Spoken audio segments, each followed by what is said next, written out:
মোদী প্রধানমন্ত্রী যাওয়ার আগে সিঙ্গুর জুড়ে এই মুহূর্তে ঝাঁপাচ্ছে রাজ্যের শাসক দল তৃণমূল কংগ্রেস। আজ থেকে 4 দিন সিঙ্গুরে একাধিক কর্মসূচি রাজ্যের শাসক দলে।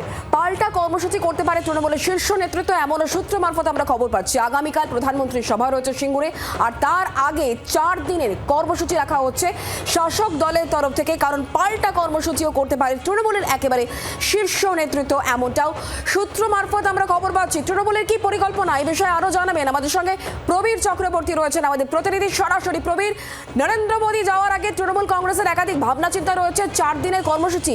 কেন এই কর্মসূচি? প্রধানমন্ত্রী যাচ্ছেন বলেই কি এই কর্মসূচি, নাকি আগে থেকে স্থির ছিল এটা?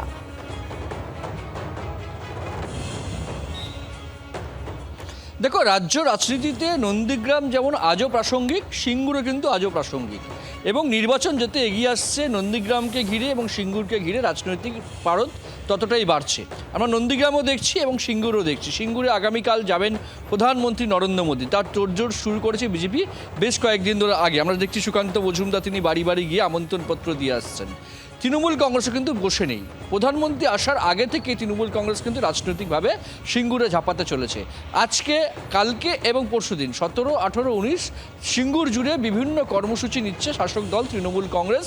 বেচারা মান্না এবং তখনকার যারা ভূমি রক্ষা কমিটিতে ছিলেন তাদেরকে সবাইকে নিয়ে এই 3 দিনের কর্মসূচি, ঠাসা কর্মসূচি চলবে সিঙ্গুরের মাটিতে।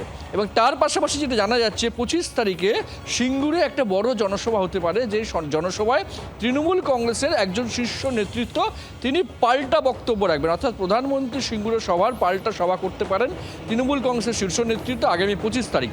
সুতরাং প্রধানমন্ত্রী আসা, সিঙ্গুরে যাওয়া এবং তার ফলে তৃণমূল কংগ্রেসের রাস্তায় নামা আজ থেকে 3 দিন, পাশাপাশি 25 তারিখ অর্থাৎ 4 দিন, এই 4 দিন কিন্তু সিঙ্গুরের রাজনীতি কিন্তু অত্যন্ত পারদ বাড়বে। এবং সিঙ্গুর যে শুরু হয়েছিল 2006 সাল, 18, 19 বছর, প্রায় 20 বছর হতে চললো রাজ্য রাজনীতিতে কিন্তু সিঙ্গুর এবং তার শিল্প, এই নিয়ে বিতর্ক, এই নিয়ে তরজা আজও কিন্তু বর্তমান।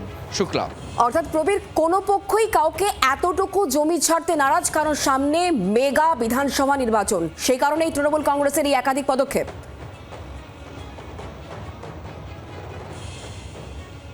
একদমই। দেখো, যে সিঙ্গুর সত্যি কথা বলতে গেলে যেটা, যে এই যে পরিবর্তন 2011 সালে বাম সরকারকে সরিয়ে তৃণমূল কংগ্রেস ক্ষমতায় এসেছিল, সেটা শুরুই হয়েছিল আন্দোলন সিঙ্গুরের মাটি থেকে। তারপর নন্দীগ্রাম হয়েছে, তারপর পরিবর্তন হয়েছে, ফলে তারপর দেখা গেছে যে শিল্প করতে চেয়েছিলেন তৎকালীন মুখ্যমন্ত্রী, সেটা হয়নি। বর্তমান মুখ্যমন্ত্রী শিল্প জমিনে আন্দোলন করেছেন, পরবর্তীকালে সেই সিঙ্গুরে কিন্তু কোনো শিল্প হয়নি, সিঙ্গুরে এখন ফাঁকা মাটি পড়ে রয়েছে। এই অবস্থায় দাঁড়িয়ে বিরোধী দলের খোঁচা যে মমতা বন্দ্যোপাধ্যায়ের জন্য সিঙ্গুরে শিল্প হয়নি। আবার তৃণমূল কংগ্রেস আজও বলে যে সুপ্রিম কোর্ট নির্দেশ দিয়েছিল যে সিঙ্গুরের জমি অধিগ্রহণ বেআইনি ছিল। সঙ্গে থাকো, আমরা কথা বলবো এই মুহূর্তে বিজেপি নেতা দেবজিৎ সরকার আমাদের সঙ্গে রয়েছেন টেলিফোন লাইনে। দেবজিৎ দা, আগামীকাল প্রধানমন্ত্রী তিনি সিঙ্গুরে সভা করবেন, তার আগে রাজ্যের শাসক দল তারা কিন্তু ঝাঁপাচ্ছে। 4 দিনের কর্মসূচি রাখা হচ্ছে পাল্টা, এবং এমনও আমরা খবর পাচ্ছি যে আগামী 25 তারিখ তৃণমূল কংগ্রেসের শীর্ষ স্তরের কোনো নেতা প্রধানমন্ত্রীর পাল্টা বক্তব্যে একটা বড় সভা করতে চলেছেন। কিভাবে দেখছেন তৃণমূলের এই তোড়জোড়কে?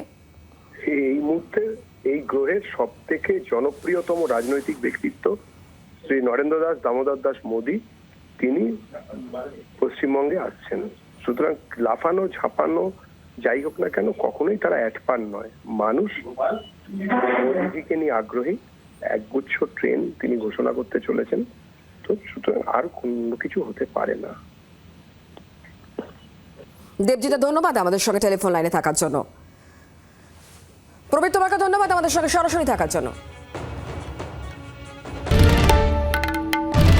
বাংলার আওয়াজ, বাঙালির আবেগ, জি 24 ঘন্টা।